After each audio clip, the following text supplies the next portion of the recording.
দেখুন, সেটার জন্যই এই ফেস্টিভ্যাল পশ্চিমবঙ্গ সরকারের তরফ থেকে। কিন্তু এখানে একটা মুশকিল হচ্ছে এটা যে প্রচুর জাল কার্ড নিয়ে লোককে আমরা দেখতে পাচ্ছি যারা এর মধ্যে ঢুকে পড়ছে। আমরা কিছু স্পেসিমেন এনেছি আপনাদের দেখাবারও জন্যে। আপনারা এতদিন ধরে গ্রুপ আছেন এখানে, আপনারা জানেন আমাদের কার্ডগুলোর কালার কি। তো এই রকম প্রচুর স্পেসিমেন মানে আমাদের হাতে প্রচুর জমা পড়ছে প্রতিদিন এই ভুয়ো কার্ডগুলো। এখন কে কি উদ্দেশ্যে কেন এই ভুয়ো কার্ড জাল করছেন বা লোকের মধ্যে ছড়িয়ে দিচ্ছেন, তাদের উদ্দেশ্য কি সেটা তো আমরা বুঝতে পারছি না।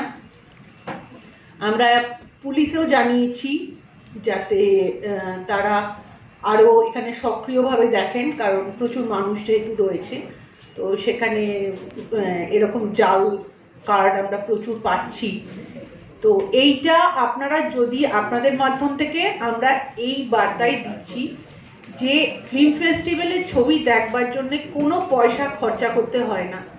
যারা কার্ড পেয়েছেন খুব ভালো কথা, যারা কার্ড পাননি তাদের জন্যও প্রত্যেক দিন প্রত্যেকটা শো প্রত্যেকটা হলে ফ্রি পাস বিলি করা হয়। এখন সবাই সেই ফ্রি পাস নিয়েই সিনেমা দেখতে পারেন, বা যাদের কার্ড আছে তারা কার্ড নিয়ে সিনেমা দেখতে পারেন।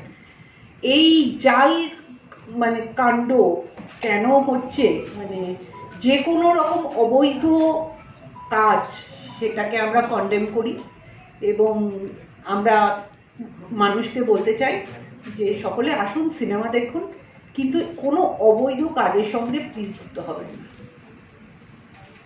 ম্যাডাম একটা কথা একটু বলছি,